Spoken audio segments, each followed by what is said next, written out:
Hi guys, I'm back with another Arc Raiders video. Today we're going to be covering the skill tree in Arc Raiders and the mistakes I want you guys to avoid and the things that I have learned playing this game that I wish I would have focused on better because I would have had a much better looting experience and have a lot better gear in the game if I would have done these things. So let's jump into that. But I want to first give a huge thank you to everybody for all the support I've been getting on the channel. Please consider subscribing. We're getting closer and closer to 1,600 subscribers. Hopefully, by the time this video goes up, that's already happened. But I would love to get to 2K. But thank you guys so much. All the likes, all the views, all the comments have been amazing. It's just been more motivating to keep putting out content for you guys. So I appreciate it. So let's jump into this. So at default, I think when everybody played the playtest, we a lot of people didn't get a lot of time to play, so we kind of all maybe all focused on leveling up mobility. Mobility to me, genuinely, I think is the worst tree in the game, and that might be a hot take. It's just because yes, like you do feel the effects of getting more stam and things like that that you do get from the tree, but honestly, like um the trade-off, especially in the early game, is what really what's bothering me with mobility. Because I think you could put points in mobility and have a good time with it, but I think when you're first starting out, and I think just in terms of progressing, right, just to race to get the best gear and race to have the best experience, it is going to be the survival skill tree. The reason being is because you're gonna want this perk at the very end called Security Breach. Now, Security Breach allows you to get into those lockers that are scattered across every map almost that you cannot get into, but you need to be able to have this to get into them. And some of these lockers have literally some of the best gear in the game, and you don't even have to really do anything to get. You don't have to solve any puzzles. You don't have to like worry about getting any keys. You just walk up to it and you do it, and they're everywhere. So it allows you to get access to a lot of good loot in the game. Not only that, but the survival skill tree also allows you to do crafting in match. So, for example, basically you get this at level 4 starting out, you'll be able to craft items topside, and some of these items include being able to craft shields, being able to craft bandages, etc. So again, this right here is literally just going to help out so much. I had matches where like I was in a situation where I was out of grenades and stuff or out of shields because me and my friends just said, let's just go in free kit, whatever, because we're just too lazy to re-kit up because we just died. And I was able to make shields on the fly because when you go in with a free kit, you literally only get one shield. But because I had this, I was able to craft myself more shields. Another reason why too I like this is just because again, the thing I like about the skill tree, for example, Silent Scavenger, you make less noise. This is really nice because again, your character is just super loud for no reason. There's literally Terminators and death robots everywhere, and your character's like, let me make as much noise as humanly possible so everything can come fuck me up. So trust me, Silent Scavenger is a really nice perk.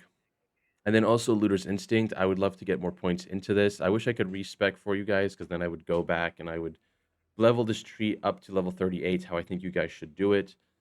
But Looter's Instinct, I would recommend just because, again, the loot revealed faster. This is just going to help with the pacing of the game and the gameplay speed.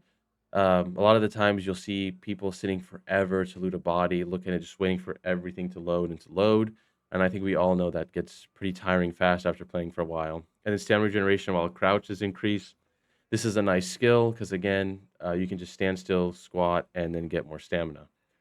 Um, while critically hurt, your movement makes less noise. This, again, another great perk because, again, I think the less noise you can make while moving, the better that this is going to be overall for your overall experience. And then, good as new, while under a healing effect, stamina regeneration is increased. So, again, this is nice because if you're in a situation and you're running, you can pop a bandage, recover stam, and recover health simultaneously. And this will allow you to get out of another situation. Now over here, Stubborn Mule is another great perk. Your stamina regeneration is less affected by being over encumbered. Being over encumbered in this game is something that is probably going to happen to a lot of people in the game. So this is a perk you're definitely going to want. Being encumbered sucks. But honestly, like I do it all the time because there's so much loot. I'm like, I'm not leaving this behind. I'm taking all this back with me. And then Traveling Tinketeer allows you to craft more items in the field. Unfortunately, at the time of recording this video, I do not have um, what these additional items are for you. But if somebody knows, please put that down in the comment section down below to maybe help somebody watching this video figure out what this is. I'm sure we can all go on the internet and find it, right? Broad Shoulders, again, another great passive that I looked over and I think I should level up mobility first. Increase the maximum weight you can carry. Again, I don't know what the actual number is, unfortunately. Again, sorry that I'm not leveled that up, but that is what I would recommend going for. And then looter's luck. While looting, there's a chance to reveal twice as many items at once. Again, this is pretty nice. And then again, on raider scraps, when looting raider containers, you have a small chance of finding additional field craft items. I don't really care for that. And then three deep breaths after an ability drains your stamina. After an ability drains your stamina, you recover more quickly. Again, another great perk. But like I said, security breach really is the perk that we want really bad because again, it lets you breach security lockers, which hide all the loot. And then at the very end, Minesweeper, mines and explosives deployed can be diffused when in close proximity.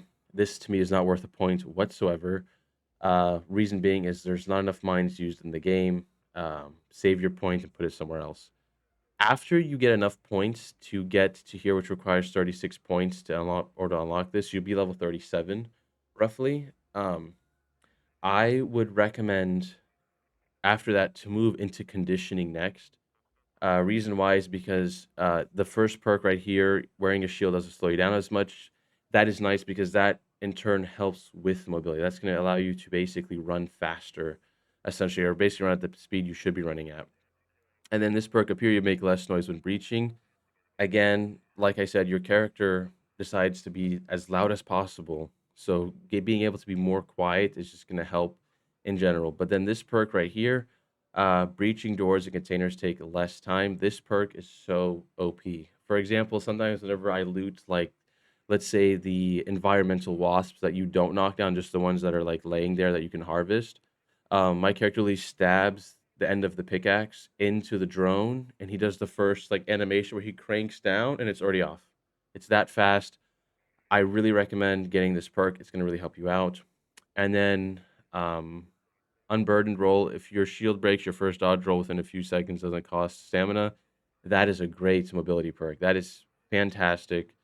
That is really what I would recommend getting because again, usually when your shield breaks, the first instinct is to dodge roll into cover. So if that's not going to cost you any stam, that is amazing. And then when you're critically hurt, your stamina regenerates faster. This is another great perk. Again, I don't know how well it works in practice. That's more testing I'll have to see. Ideally, once I get to level 75 and I do my first expedition and I re-level my character, I will actually have a legitimate build for you guys that I think you should be running to have a better success in this game. And then Blastborn, your hearing is less affected by explosives. I think it's garbage. Fight for your life when you're hurt in combat. Regain a fixed amount of stamina. Has a cooldown between uses. Um, I think that is a great perk. Again, you would have to put a point here and then go to there, but I think that's probably worth getting to. When you're down, it takes longer before you collapse. This one is very tricky because I could see this one being good, but I feel like you're down long enough to where you could save the points. And then while down, you take less damage. Again, I don't think these are worth it. Save your points. Breaching an object generates resources. I don't think that's worth it. Your equipped weapon has less impact on your encumbrance. Okay, that is a great perk, so I guess we're going to have to go here. Melee abilities cost less stamina. You're not really meleeing that much. You deal more melee damage to drones. Again, you're not really doing that. Not worth it. Wasps and turrets can now be destroyed with a single melee attack. That's pretty good. I don't think it's worth it, though. When you're critically hurt, your health regenerates until a certain limit. Um, I think that's a great perk, but again, I really think maybe just going up to here, and then grabbing these and going, and then from there on, the point you're not gonna be able to get to the end of the mobility tree. But I think kind of where what I have right now in mobility is where you'd want. I only put points. I only put more points in here because I needed the 15 to get up to here. Um, and then you can slide further and faster. That's probably much better than you can climb and vault more quickly. I'd probably get that. And then you take less damage. I like sturdy ankles because again, it really helps out. But again, I think this is one that you could probably just avoid and just put 1 point into. I don't feel like the damage reduction is that significant to justify going down that route. Anyways, guys, that is this quick video on where I think you should level up your character to avoid these leveling mistakes. For a lot of you guys that are probably still at level 10 and try to catch these mistakes early, remember leveling up survival, getting it to 36, and grinding your way to getting security breach is going to be the ultimate goal. And then grabbing these nice quality of life features over here in the conditioning tree, and then leveling up mobility from there, I think would be the way to go. Like I said, guys, I wish I knew these before leveling because I went off the beta and I just leveled up mobility because you kind of feel slow when you play. I was like, oh, I should get my mobility up, and little did I know, survival is actually the way you should be going, so you can actually get a lot of the best gear in the game pretty easy. Anyways, guys, I'll catch you in the next video. Thank you so much for all the love and support, and I will see y'all in the next video.